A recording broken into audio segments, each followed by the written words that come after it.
Hello friends, welcome to HNO kitchen. आज हम बनाएंगे दिवाली स्पेशल बिना मैदे के मावा वाले घुघरे। इसके लिए यहाँ मैंने एक बोल में 2 बड़े कप बारीक सूजी, जिसे हम रवा भी बोलते हैं, वो ले ली है और ये ग्राम से 350 ग्राम है। इसमें मैंने चुटकी भर नमक ऐड कर दिया है। अब मैंने इसमें 3 टेबलस्पून देसी घी मिला लिया है और हमें अब इसे अच्छे से मिक्स कर लेना है।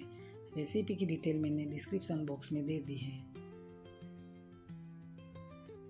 अब इसके बाद हमें गुनगुने से दूध में इसका अच्छे से नरम आटा गूंथ के तैयार कर लेना है।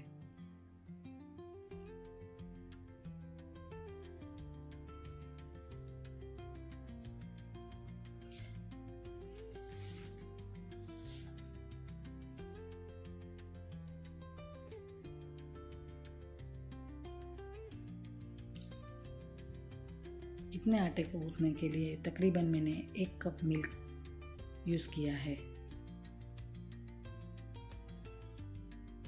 आटे का टेक्सचर इतना नरम रहना ज़रूरी है। इसके बाद इस आटे को हम 2-3 घंटे के लिए रेस्ट करने के लिए ढक के साइड पे रख देंगे। यहाँ मैंने एक बाउल में 3 टेबलस्पून चावल का आटा ले लिया है। अब इसमें मैं थोड़ा सा घी ऐड करके इसका एक थिक सा पेस्ट बना लूँगी और अब इसे हमें अच्छे से 4 से 5 मिनट तक फेंट लेना है। अब इसे अच्छे से फेंटने के बाद जब इसका टेक्सचर ऐसा हो जाए फ्लफी सा, तब इसे हमें ढक लेना है। यहाँ हमारा आटे को भिगे हुए 2.5 से 3 घंटे हो चुके हैं। अब इसको हमें अच्छे से 4-5 मिनट तक इस तरह से मसल लेना है। ये स्टेप बहुत इम्पोर्टेंट है, वरना हमारे घुघरे अच्छे नहीं बनेंगे। अब इसके हमें 4 बड़े पेड़े काट लेने हैं। इसमें से एक पेड़े की मैंने इस तरह से रोटी बेल ली है।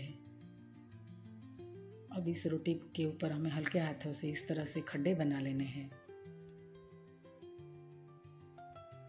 और रोटी की साइज और थिकनेस इतनी रखनी है हमें।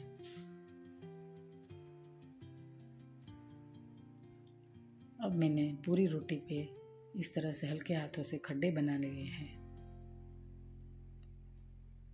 इसके ऊपर अब हमें जो चावल की पेस्ट तैयार की थी उसको 1 चम्मच के करीब लेके इसको अच्छे से स्प्रेड कर देना है। अब इस चावल के आटे की पेस्ट को मैंने इस पूरी रोटी पे अच्छे से स्प्रेड कर दिया है। अब हम इसका इस तरीके से रोल बना लेंगे। सभी पेड़ों की इस तरह से रोटी बना के हमें इस तरह से इसके रोल तैयार कर लेने हैं।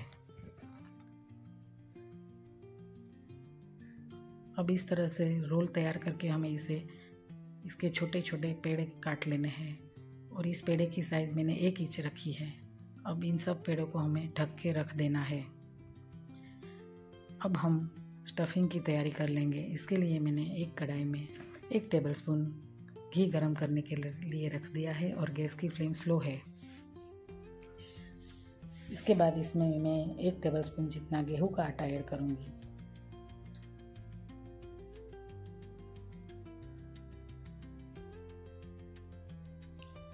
अब इस गेहूं के आटे को हमें स्लो फ्लेम पे बादामी रंग का होने तक भून लेना है।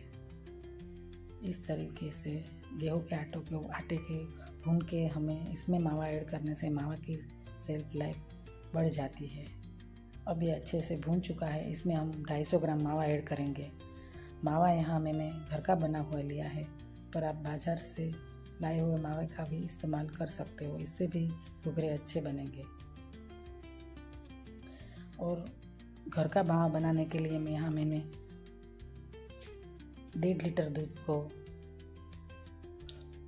मोटे तले के बर्तन में 1.5 घंटे तक पका लिया था और गैस का फ्लेम स्लो रखा था। इस तरीके से मैंने ये मावा तैयार कर लिया था। अब मावा घर का हो या बाहर से लाया हुआ, पर इस तरीके से इसे 4 से 5 मिनट तक भूनना बहुत इम्पोर्टेंट है। अब ये मावा भून के ठंडा हो चुका है। अब इसमें हम बाकी के इंग्रेडिएंट ऐड कर देंगे। इसमें मैंने 1 टीस्पून इलायची पाउडर मिला लिया है। इसके बाद हम इसमें दरदरा हुआ पिसा हुआ बादाम और दरदरा पिसा हुआ काजू का पाउडर ले लेंगे, दोनों मैंने आधा आधा कप लिया है, और 1 टेबलस्पून जितनी किशमिश मिला लेंगे। इसके बाद मैं 8 टेबलस्पून इसमें पीसी हुई चीनी ऐड कर दूंगी, और आप अपने हिसाब से चीनी का माप कम या ज़्यादा रख सकते हो। अब ये हमारा टेस्टी सा स्टफिंग रेडी हो चुका है। अब यहाँ जब हमने पेड़े काट लिए थे, इसमें से एक पेड़ा लेके इस तरह से रख के इस तरीके से हमें एक पूरी बेल लेनी है।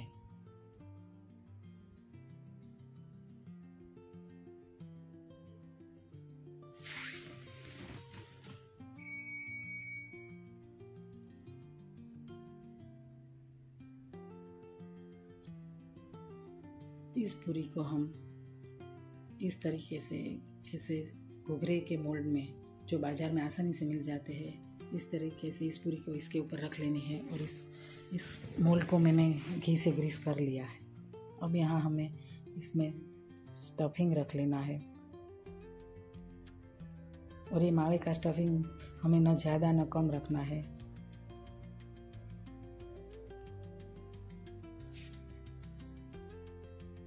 इसके बाद हमें इसकी किनारे को ऐसे पानी से भिगो लेना है। अब इसे इस तरीके से बंद करके हमें इसे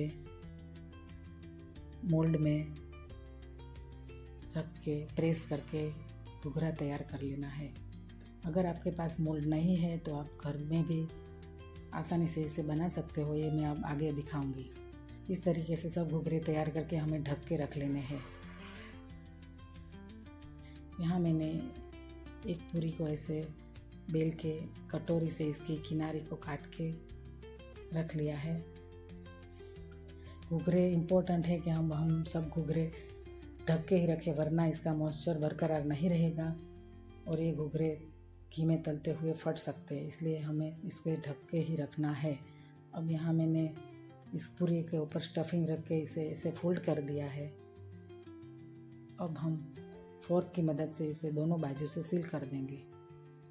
इस तरीके से सब घुघरे तैयार करके हम इसे ढक के रख लेंगे और दूसरी ओर हम इसे तलने की तैयारी कर लेंगे। घुघरे तलने के लिए यहाँ मैंने देसी घी गरम करने के लिए रख दिया था, और जब ये मीडियम फ्लेम पे आ गया तब मैंने इसकी फ्लेम स्लो कर दी थी और इसमें मैंने घुघरे डाल के इस तरह से पका लिए हैं। घुघरे हमें स्लो फ्लेम में ही पकाने हैं और इसे पलट के इस तरीके से बादामी रंग के होने के तक पकाने हैं। अब ये हमारे खस्ता घुघरे और बहुत ही टेस्टी घुघरे तैयार हो चुके हैं। इस तरह से हम बाकी के घुघरे भी तल लेंगे। फ्रेंड्स, ये घुघरे बहुत ही खस्ते और टेस्टी बनते हैं। आप इसे एक बार ज़रूर ट्राई कीजिएगा, और ये मेरी रेसिपी पसंद आए आपको तो आप इसे लाइक, शेयर और सब्सक्राइब ज़रूर कीजिएगा। थैंक यू, धन्यवाद।